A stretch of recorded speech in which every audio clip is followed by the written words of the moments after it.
Hello నమస్తే అందరికీ. నేను అనుజ్ఞ. ఇన్ నా ఫస్ట్ వ్లాగ్. హోప్ఫుల్లీ మీ అందరికీ నచ్చుతుందని అనుకుంటున్నాను. నచ్చితే తప్పకుండా లైక్ అండ్ సబ్స్క్రైబ్ చేయండి. సో నా వ్లాగ్లో మీరు ఒక్కరోజు శాన్ ఫ్రాన్సిస్కోలో ఉంటే ఏమేం ప్లేసెస్ విజిట్ చేయగలుగుతారో దాని గురించి చెప్తాను. సో దాంతోపాటు కొంచెం ఇన్ఫర్మేషన్ కూడా ఇద్దాం అనుకుంటున్నాను. బోర్ అయితే కొట్టకుండా ట్రై చేస్తాను. సో శాన్ ఫ్రాన్సిస్కో అంటే బేసిక్లీ చాలామందికి తెలియకపోవచ్చు, ఇది ఒక సిటీ ఇన్ కాలిఫోర్నియా. కాలిఫోర్నియా అంటే స్టేట్ ఇన్ యునైటెడ్ స్టేట్స్.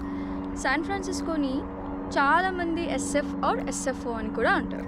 ఇక్కడ కాస్ట్ ఆఫ్ లివింగ్ చాలా ఎక్స్పెన్సివ్. ఇక్కడ ఇల్లు అఫోర్డ్ చేయాలంటే మినిమం మనం ఒక కంపెనీ సీఈఓనో ప్రెసిడెంటో చైర్మనో లేకపోతే మనకి మంచి షేర్స్ అన్నా ఉండాలి. సో ఇది బెస్ట్ టూరిస్ట్ డెస్టినేషన్ కూడా. ప్రపంచంలో ఎక్కడెక్కడ ఉంచే వాళ్ళు ఇక్కడికి వస్తారు. వీటితో ల్యాండ్ మార్క్స్తో పాటు దీనికి ఉన్న ప్రత్యేకత ఏంటంటే చుట్టూ మొత్తం కొండలు ఉంటాయి. ఏదైనా ఎగ్జిట్ తీసుకున్నాం అనుకోండి, బీచెస్ వస్తాయి. ఇది వెదర్ చాలా మటుకు ఈస్ట్లో ఉండదు, అండ్ నేను చెప్పాలంటే యూఎస్లో ఎక్కడా ఉండదు. బట్ అందరు ఏమనుకుంటారు, ఇక్కడ అసలు చలి పెట్టదు అనుకుంటారు, కానీ కానే కాదు, ఖచ్చితంగా చలి పెడుతుంది. వింటర్లో తప్పకుండా జాకెట్స్ అవసరం. కాకపోతే ఏంటంటే 365 days ఏదో ఒక యాక్టివిటీ ఇక్కడ చేయొచ్చు. అదొక ప్లస్ పాయింట్. మేము హెడ్గా ప్లాన్ చేయలేదు. సో మేము లేట్గా లేచి స్టార్ట్ అయ్యేసరికి 11 అయింది. So let's go. అమ్మాయ, ఇంకో ఫ్యూ మినిట్స్లో ఎస్ఎఫ్ డౌన్ టౌన్లో ఉంటాము. ఈ బ్రిడ్జ్ దాటేస్తే. డౌన్ టౌన్ అంటే ఏంటనుకుంటున్నారా? యూఎస్లో చాలా సిటీస్లో up town and down town ఉంటాయి. డౌన్ టౌన్ అంటే full happening place, up town అంటే మోస్ట్లీ ఫర్ రెసిడెన్షియల్ ఏరియా. ఈ బ్రిడ్జ్ని సస్పెన్షన్ బ్రిడ్జ్ అంటారు. ఎందుకంటే ఆ కేబుల్స్ ఏవైతే ఉన్నాయో అవి యాంకర్కి అటాచ్ చేసి ఉన్నాయి, ఆ టవర్కి కాదు. ఇప్పుడు హైదరాబాద్లో ఉన్న దుర్గం చెరువు బ్రిడ్జ్ చూసారనుకోండి, ఆ కేబుల్స్ టవర్కి అటాచ్ చేసి ఉంటాయి. ఇలా ఇదంతా SF down town. Usually down టౌన్లో ఇలా పెద్ద పెద్ద బిల్డింగ్స్ ఉంటాయి. అక్కడ కోన్ షేప్లో ఒక బిల్డింగ్ ఉందా, అది సేల్స్ ఫోర్స్ టవర్. ఈ టెక్నాలజీ చాలామందికి తెలుసు కదా. ఆ టవర్ ఇక్కడే ఉంది. ఇక్కడ రెంట్స్ ఎంత ఉంటాయి అనుకుంటున్నారు? లైక్ అపార్ట్మెంట్స్కి, సింగిల్ బెడ్ అపార్ట్మెంట్కి మినిమం 2.5 lakhs ఉంటుంది ఇండియన్ కరెన్సీలో.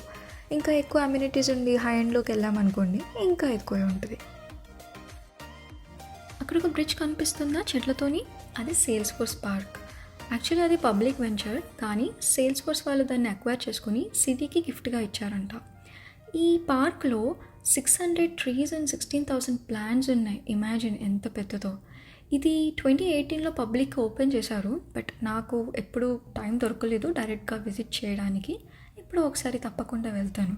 అండ్ ఈ పార్క్ కింద పబ్లిక్ ట్రాన్సిట్ సెంటర్ ఉంది. అంటే పబ్లిక్ ట్రాన్స్పోర్టేషన్ అవైలబిలిటీ ఇక్కడ దొరుకుతుంది అనమాట. మా ఫస్ట్ స్టాప్ ఫిషర్మ్యాన్స్ వార్ఫ్. ఇది పియర్ 39లో ఉంది. ఎస్ఎఫ్లో చాలా పియర్స్ ఉన్నాయి, బట్ పియర్ 39 బాగా బిజియెస్ట్ ఏరియా అండ్ ఎక్కువ టూరిస్టులు కూడా ఇక్కడ కనిపిస్తారు. ఇక్కడ నుండి గోల్డెన్ గేట్ బ్రిడ్జ్ వ్యూ చూడొచ్చు, అల్కాట్రస్ ఐలాండ్ చూడొచ్చు, అండ్ ఇక్కడ మనకి సీ లయన్స్ కూడా కనిపిస్తాయి. ఈ ప్లేస్లో ఫుడ్ చాలా బాగా దొరుకుతుంది. ఎస్పెషలీ మీరు సీ ఫుడ్ లవర్స్ అయితే తప్పకుండా సీ ఫుడ్ ఇక్కడ ట్రై చేయండి. అండ్ స్టాల్స్ ఉంటాయి, గిఫ్ట్ షాప్స్ ఉంటాయి. ఇలానే మేము ఒక గిఫ్ట్ స్టోర్కి వెళ్ళాము. ఇక్కడ అన్ని షెల్స్కి సంబంధించిన వస్తువులు మాత్రమే ఉన్నాయి. కొన్ని తక్కువ ప్రైస్లో ఉన్నాయి, కొన్ని ఎక్కువ ప్రైస్లో ఉన్నాయి, బట్ చాలా బాగున్నాయి. ఇప్పుడు ఇక్కడ కనిపిస్తుంది చూడండి, ఇది ట్రివెట్ అంటారు. సో బేసిక్గా మనం ఇండియాలో కూడా వేడి వస్తువులు డైరెక్ట్గా ప్లాట్ఫామ్ మీద పెట్టాం కదా, అలా అన్నమాట. అండ్ ఇదేమో కోస్టర్, అంటే కాఫీ మగ్స్ పెట్టడానికి. వేడి వేడి కాఫీ మగ్స్ ఉంటాయి, టీ కప్స్ ఉంటాయి కదా, వాటి హోల్డర్స్ లాగా.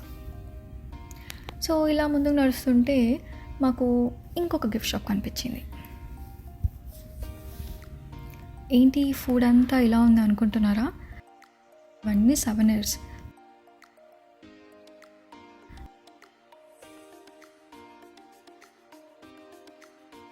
సో ఇలా ఫ్రంట్ నడుచుకుంటూ వెళ్తే ఓషన్ వ్యూ వచ్చింది. సో ఇక్కడ నుండి గోల్డెన్ గేట్ వ్యూ కనిపిస్తుంది, అల్కాట్రస్ ఐలాండ్ కనిపిస్తుంది. అదే అల్కాట్రస్ ఐలాండ్. ఏంటంటే అక్కడ ఒకప్పుడు ప్రిజనర్స్ని బంధించే వాళ్ళంట తప్పించుకోకుండా ఉండడానికి. బట్ అక్కడ నుంచి ఒక ఇద్దరు తప్పించుకున్నారంట, అండ్ వాళ్ళు సర్వైవ్ కూడా అయ్యారంట. But I don't know how. Yeah, ఏంటి లాక్స్ అన్నీ అనుకుంటున్నారా? వీటిని లవ్ లాక్స్ అంటారంట. బేసిక్గా వీటిపైన వాళ్ళ పేర్లు ఆర్ డేట్స్ ఇన్స్క్రైబ్ చేసి లాక్ చేసేసి కీని సముద్రంలో పడేస్తారంట. అండ్ దిస్ సింబలైజ్ వాళ్ళది అన్బ్రేకబుల్ లవ్ అని.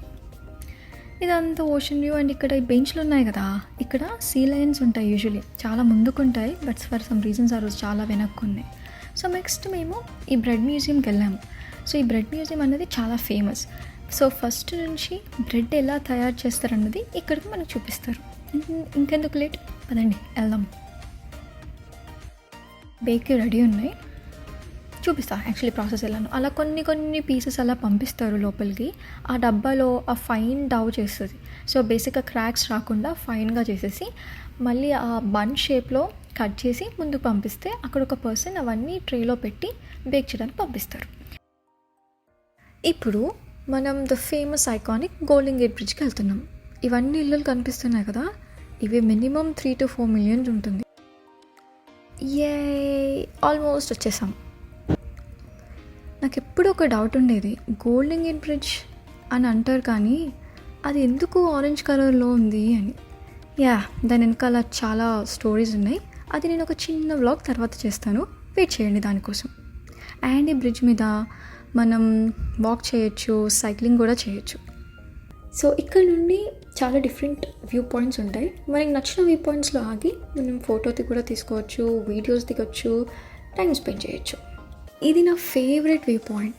పార్కింగ్ కొంచెం కష్టం అండ్ ఒక 5 minutes నడవాల్సి వస్తుంది, బట్ ఇట్స్ రియలీ వర్త్. ఇక్కడ నుండి బ్రిడ్జ్కి మనం చాలా దగ్గరలో ఉన్నట్టు అనిపిస్తుంది. And it's a perfect place to take a picture are videos తీసుకోవడానికి. ఇక్కడ కూడా లవ్ లాక్స్ ఉన్నాయి, వీళ్ళందరూ నమ్ముతారు. మీరు కూడా ఇలాంటివి నమ్ముతారా? మా next stop palace of fine arts. ఇక్కడ పార్కింగ్ దొరకడం కొంచెం కష్టమే. అండ్ ఇల్లులు కూడా సేమ్ $3 to 4 million ఖచ్చితంగా ఉంటాయి. ఈ ప్యాలెస్ ఆఫ్ ఫైన్ ఆర్ట్స్ 1915లో ఒక ఎగ్జిబిషన్ కోసం కన్స్ట్రక్ట్ చేశారంట. అండ్ దాని తర్వాత 64 to 74 మధ్యలో మళ్ళీ రీబిల్డ్ చేశారు. సో అప్పటి నుండి ఇక్కడ private galas, trade shows, weddings, corporate events ఇలా డిఫరెంట్ జరుగుతూనే ఉన్నాయి. ఈ కన్స్ట్రక్షన్ చూస్తుంటే కొంచెం ఇండియాలో కన్స్ట్రక్షన్ లాగా అనిపిస్తుంది కదా. అండ్ ఇంకొక ప్లస్ పాయింట్ ఏంటంటే దీనికి సరౌండింగ్లో లేక్ అండ్ పార్క్ ఉంది. అదొక పెద్ద అసెట్ ఈ మ్యూజియంకి. మేమున్న కొద్దిసేపట్లోనే ఒక different people, I guess like ఒక 5 to 6 డిఫరెంట్ ఫోటోషూట్స్ అవుతున్నాయి. వెడ్డింగ్వి, maternity shoots. Cable cars my favourite.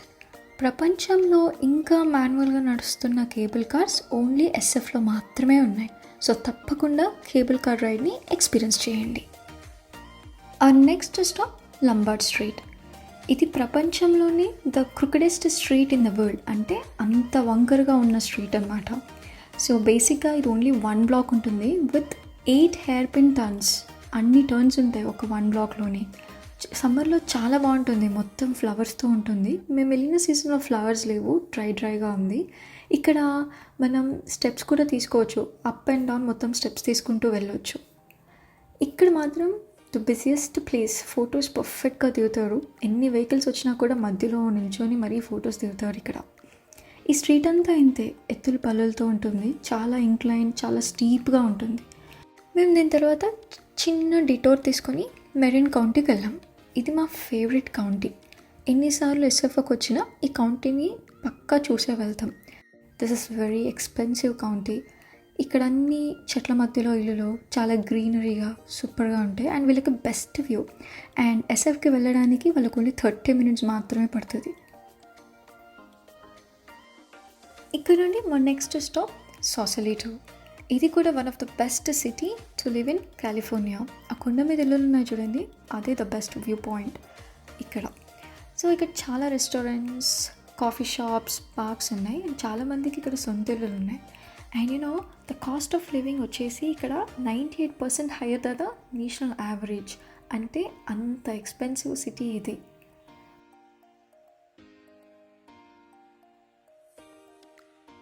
మేము ఈరోజు 6కి సన్సెట్ అయిపోయింది కాబట్టి సో ఇంతవరకు మేము ఈ ప్లేసెస్ మాత్రం కవర్ చేసాం.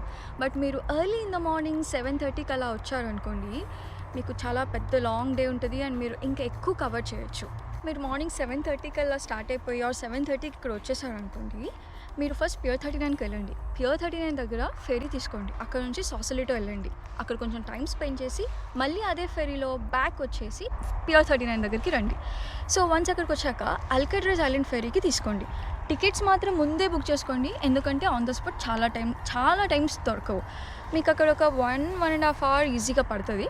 సో దాని తర్వాత అక్కడ నుంచి బ్యాక్ మళ్ళీ పియర్ 39కి అక్కడ డ్రాప్ చేస్తారు. మీరు దాని తర్వాత ప్యాలెస్ ఆఫ్ ఫైన్ ఆర్ట్స్కి వెళ్ళండి. తర్వాత గోల్డెన్ గేట్ బ్రిడ్జ్కి వెళ్ళండి. యూజువలీ ఇక్కడ ఒక టిప్ చెప్తా, ఎందుకంటే గోల్డెన్ గేట్ బ్రిడ్జ్కి ఎర్లీ ఇన్ ద మార్నింగ్ అవర్స్లో వెళ్తే ఆల్మోస్ట్ ఎప్పుడు ఫాగ్తోనే కవర్ అవుతుంది, మీరు వెళ్ళే సీజన్ బట్టి ఆఫ్ కోర్స్. బట్ మీరు ఆఫ్టర్నూన్ లేకపోతే సన్సెట్ టైంలో వెళ్ళిండ్రు అనుకోండి, చాలా బాగుంటుంది. సో గోల్డెన్ గేట్ బ్రిడ్జ్ తర్వాత then go to Lombard Street. Okay, then cover చేసుకొని next go to Powell Street ఎందుకంటే మీరు అక్కడ కేబుల్ కార్స్ రైడ్ ఎక్స్పీరియన్స్ అవ్వచ్చు కాబట్టి. బై ద వే మర్చిపోయాను, పవర్ స్ట్రీట్ కేబుల్ కార్ తర్వాత గిరిడలి ఐస్ క్రీమ్కి వెళ్ళండి, ఎందుకంటే వరల్డ్ ఫేమస్ ఐస్ క్రీమ్ అది, తప్పక ట్రై చేయాల్సిందే. సో దాని తర్వాత మీకు ఇంకా టైం ఉందనుకోండి, ట్విన్ పీక్స్కి వెళ్ళండి, యూనియన్ సిటీకి వెళ్ళండి అండ్ చైనా టౌన్కి వెళ్ళండి. ఇది నా వ్లాగ్. హోప్ఫుల్లీ మీ అందరికీ నచ్చుతుందని అనుకుంటున్నాను. బాయ్.